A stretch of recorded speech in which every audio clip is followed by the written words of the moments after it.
Well, happy Friday, guys. It is the weekend.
Let's get right into the video. Hey guys, how are we? I'm alright today, just got more news about the health stuff, probably need more testing, but like, morphologic. So it's usually the first step is that kind of first procedure, the biopsy on the neck, and then surgical. So, yeah. Anyways, on the way to that appointment, I was looking at the grass, and I was like, huh, the grass, And I was thinking about it, and I was like, my hair is sort of like grass. It just grows straight up. It's really weird how that kind of works. It just like pops right out, and then it's kind of gotten like curly in a way. I don't know. It's been weird since I had a buzz cut, but I thought about that, and I was like, the grass is flowing real nice today. It had a good breeze. It was long, luscious, and on the surface, it looks great, And below that, the depth below, there's, I assume, there's little roots. I'm not too sure how grass grows entirely, but I know kind of any plant has to take nutrients from the earth, the soil. And I kind of thought, like, wow, aren't we all just like these little blades of grass, blown in the wind of life, going along. Some seasons we're not to be seen at all. Some seasons we're really high with a lot of people around us. Some seasons it's just kind of brown around us. Maybe we have a green spot and we're just looking around us like, wow, what is gonna happen to me with all these brown spots? But no matter where the grass is or isn't, there's always the beneath where they sprung up from seeds, right? And they'll always come back grass without, dying, of course. And I thought about that. I was like, wow, God is kind of like that.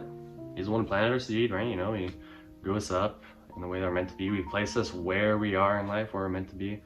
And people see us, people around us, where we're meant to be. And I was like, wow, my hair is really cool. No, No, but today is just, it's kind of, I don't know, some blades of grass are kind of lonely, I think, where they're just sparse, spread out, sporadic in times. And maybe that's a lot like us in certain seasons, right? Where, unlike grass, we can go wherever, travel wherever we want. And that freedom, among other things, is a big difference between that and other sort of things in life. And let's just get right into the Bible verse. Kind of getting off track here.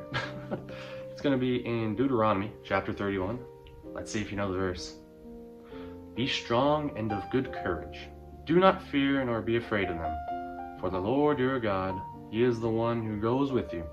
He will not leave you nor forsake you. Wow. He will not leave you nor forsake you. A lot of verses have that, like, they reference it. He will not leave you nor forsake you, because it's very true. He will not leave you nor forsake you. And, I think there's a lot of topics about the good Christian, the bad Christian, and what makes a good lawn, Water, for sure. Fertilizer, probably. And I know some people like aerate their lawns, put sand in it. I don't know how that helps, but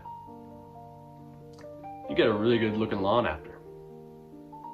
And it's like, I wonder if that's the good Christian. Put a lot of effort into his garden, into his lawn, that the grass is now super green. And all around him is good, like-minded people, Christians, and they're all supporting each other. And then maybe, the bad Christian,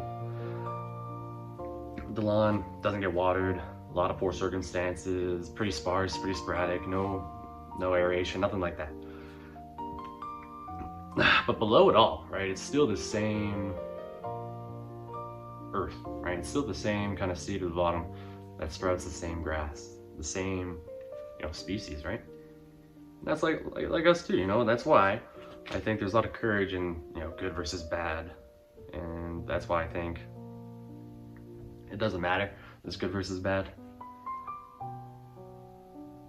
Because, again, we all are children of God, and we choose to be children of God, right? So that's why, be strong and of good courage, right? Courage that isn't using the word wrongly, but using it rightly, And it's hard to change circumstances. That's why I say, the bad Christian and the good Christian.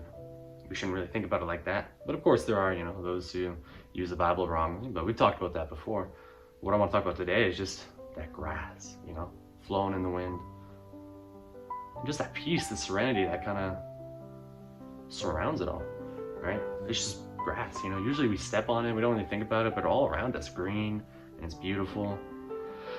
And it just reminds me that He will not leave you nor forsake you, right? He's the one that goes with you. And I think it's beautiful, a beautiful truth, very pertinent in our life, where despite unknowns, shortcomings, triumph, success, they all exist, but we also exist in this place where God is with us by our hand, right? Always, almost every episode I say that, because it's so true, and you gotta remember that, because otherwise you'll get lost. And like the parable that the seed thrown onto like gravel doesn't sprout, but the seed, in good soil will grow tenfold. And you can take this analogy super far, but all it matters is the single most point that I'm going with is we're all the same species here, and that recognition that the grass is there and what's beneath it is really what separates Christianity from atheists and whatnot as a whole, right? And the gift is that we're not just grass. We can choose. We have free will. And if you feel like grass right now, you're just stagnant in one spot, look around you. All the people, all the other grass that's, I don't know, all the other people around you, and just realize, out of any sort of loneliness, at least you have God beneath you. Not beneath you, but in this analogy, right? God all around us. And we just ought to be thankful. That's what I'm thankful for, just for today, and whatever is to come, I don't really mind. So that's all for today, but here's to tomorrow. Bye-bye.